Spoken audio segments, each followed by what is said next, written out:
What if I told you that classic, sharp, jigging motion you've used for perch, your whole life is actually scaring them away? It sounds crazy, I know. But today, we're talking about jigging versus dragging. And we're going to expose why one of these methods might be killing your catch rate, especially on those tough days. By the end of this video, you'll understand why perch so often ignore your perfectly good lure, and you'll have a new technique that works when absolutely nothing else will. Think about your last tough day on the water. You marked fish on the sonar, you knew they were down there, but you couldn't get a single bite. Let me know in the comments if that sounds painfully familiar, because we're about to fix that. For generations, jigging has been the default method for perch. It's what our grandfathers did, and it's what we see everyone else doing on the ice or on open water. There's a reason for that.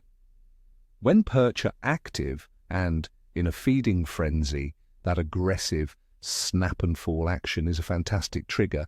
It calls them in, it mimics a fleeing baitfish, and it flat-out works. It feels like you're doing something productive. But here's the problem we never talk about. Fish aren't in a feeding frenzy 90% of the time. Most of the time, they're neutral or even negative. They're conserving energy, especially in cold water. And for these fish, that aggressive jigging motion isn't a dinner bell. It's a loud, unnatural alarm that screams danger. Let's first break down the jigging mindset. It's an active, aggressive approach. You snap the rod tip up, let the lure fall, and repeat. Pop, pop, drop. You feel in control, like you're forcing a reaction. We've all been taught that this action is what attracts fish. This belief is so ingrained that when the bite is slow, our first instinct is to jig even harder, faster, and more erratically. We think more action equals more attention. But imagine you're not really hungry and someone starts waving a steak in your face and shouting, "You're not going to eat it, you're going to back away." That's often what we're doing to those perch. This mindset is the very first habit we need to challenge if we want to catch fish consistently, not just when they're easy. Now let's think about what a perch actually sees from down below. You're in, say, 20 feet of water. It's a bit dark. A small, heavy object suddenly plummets from the sky, hits the bottom, and then starts erratically leaping up and down a few feet. For a hyper-aggressive, competitive perch in a school, this is a race. It's an opportunity to grab a meal before its brother does, but for a wary, solitary, or lethargic perch, this looks bizarre and threatening. Nothing in its natural world behaves this way. A real dying minnow doesn't jump 3 feet off the bottom. A real crayfish doesn't do aerobics. That unnatural, violent movement is a red flag. It triggers caution, not hunger. And that is why they sit there and stare at your lure instead of eating it. The cold water factor is probably the biggest reason to rethink jigging. Perch are cold-blooded creatures. As the water temperature drops, their metabolism slows to a crawl. They aren't interested in wasting precious energy to chase down a meal that's jumping all over the place. Think of it like this. In the summer, you might sprint 100 yards to catch an ice cream truck. In the dead of winter, if that same truck is 100 yards away, you're probably just going to stay on the couch. Cold water perch want the easiest possible meal. They want something that requires almost zero effort to catch and eat. Your fast-snapping jig is that ice cream truck 100 yards away. It's just too much work for the reward. So what's the alternative? Let's introduce the drag. And let me be clear, this is not trolling. Trolling is pulling a lure behind a moving boat, often in the middle of the water column. Dragging is a finesse technique. It is the art of maintaining constant contact with the bottom while moving your lure horizontally at a painfully slow speed. You cast out, let your lure sink all the way to the bottom, and then you use your trolling motor, the wind, or a very, very slow retrieve to simply pull the bait across the lake bed. The goal is to keep it on the bottom, kicking up little puffs of sand or silt for the entire retrieve. It's subtle, it's slow, and it's a game changer. let's get into the psychology of the drag. What does this slow, bottom-scraping presentation imitate? It looks exactly like the easiest meal in the entire lake. It mimics a crawfish slowly moving from one rock to another. It looks like a sculpin or a goby just inching along the bottom, unaware of any danger. Most importantly, it looks like a sick or dying bait fish struggling its last moments right on the bottom. It is the definition of vulnerability. For a perch with a slow metabolism, this is the perfect opportunity. There's no chase required. The food is right there, practically begging to be eaten. It doesn't trigger alarm bells, it triggers the most basic predatory instinct. Imagine we could do an aquarium test. This is a great visual. In one tank we have a few perch. We drop in a classic jigging spoon and snap it a few times. You'd likely see the perch either ignore it or even dart away. They're wary of the sudden, unnatural movement in their confined space. Now in the second tank we take a small jig head with a plastic grub and just slowly drag it across the gravel on the bottom. What you would see is totally different. The perch would follow it. They'd get close, inspect it, and then one would just casually swim up and inhale it.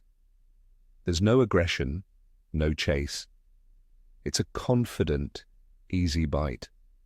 That's exactly what's happening in the lake when you make the switch. Now you can't just use your old jigging rod for this. The gear for dragging is different. You need a rod with a much softer, more moderate action. A stiff, fast-action jigging rod is designed to transmit a hard thump and provide a powerful hook set. That's the opposite of what we want here. For dragging, you want a rod with a soft, forgiving tip. A light or medium light power spinning rod, about 7 feet long, is perfect. The soft tip does two things. It allows the fish to inhale the bait without feeling too much resistance, and it acts as your bite indicator.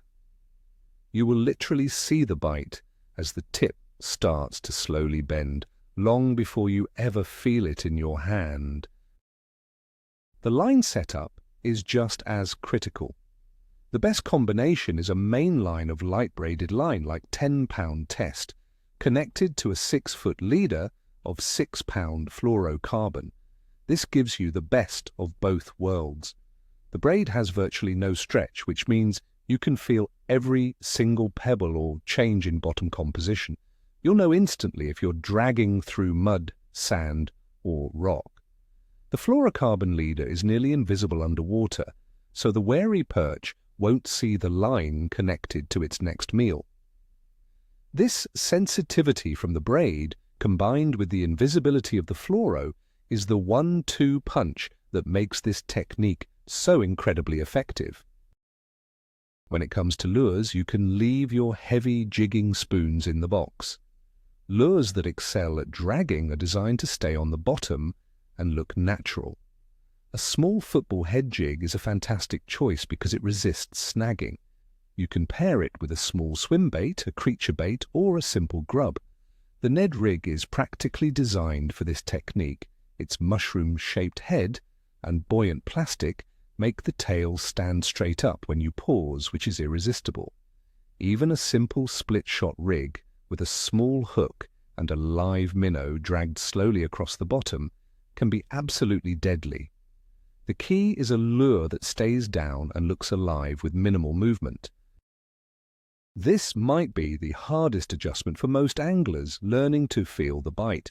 When you're jigging, the bite is usually a sharp thump or tick on the line.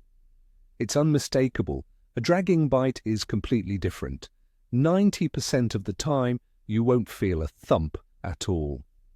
Instead, as you're slowly dragging the lure, it will suddenly just feel heavy or mushy. It's like you've snagged a wet leaf or a clump of weeds. That subtle change in weight is the fish. The perch has just quietly swam up behind your lure and inhaled it. There is no attack. There is just a gentle pickup. your first instinct will be to ignore it, thinking it's just the bottom. That is the mistake. Once you feel that heavy or mushy weight, your hook set has to change too. If you react with a classic, sharp, vertical hook set like you would with a jig, you'll just rip the hook right out of the fish's soft mouth. Remember, the fish is likely swimming towards you or with you. The proper way to set the hook is with a sweep set. When you feel that weight, you simply point your rod tip toward the fish to reel up any slack, and then you pull back in a long, firm, sweeping motion, almost like you're pulling a heavy weed off your line. This long, steady pressure slides the hook into the corner of the fish's mouth and keeps it pinned. It feels weird at first, but it results in a much higher hookup ratio. Now let's be clear, we're not saying you should throw away your jigging rods. Jigging absolutely has its time and place. It is still the #1 technique when you find a school of perch that is fired up and actively feeding. Think about those first light or last light situations when the bite is hot, or when you mark a massive school on your electronics and you see them competing with each other. In those moments, the flash and vibration of an aggressive jigging presentation can trigger a chain reaction and get the whole school biting. Jigging is an amazing tool for attracting active fish and for searching new water to find them in the first place. Don't abandon it, just add another tool to your belt. So when should you drag? The answer is most of the time. Dragging shines during postfrontal conditions when the sky is clear blue and the barometric pressure is high. These are notoriously tough fishing days. It's the go-to technique during the midday lull from about 10 a.m. to 2 p.m. when the morning bite has died off. It's especially effective in heavily fished waters where the perch are educated and have seen thousands of flashy jigging spoons. Most importantly, it's the technique you need to use when your fish finder is lit up with marks sitting right on the bottom. But you can't get them to react to anything you drop down to them. If they won't come up for a jig, you have to go down and drag it past their nose. One of the coolest side effects of dragging is that it tells you a story about the bottom of the lake.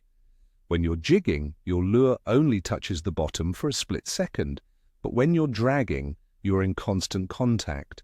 Your sensitive rod and braided line will transmit every detail. You'll feel the soft, pulling sensation of a mud flat.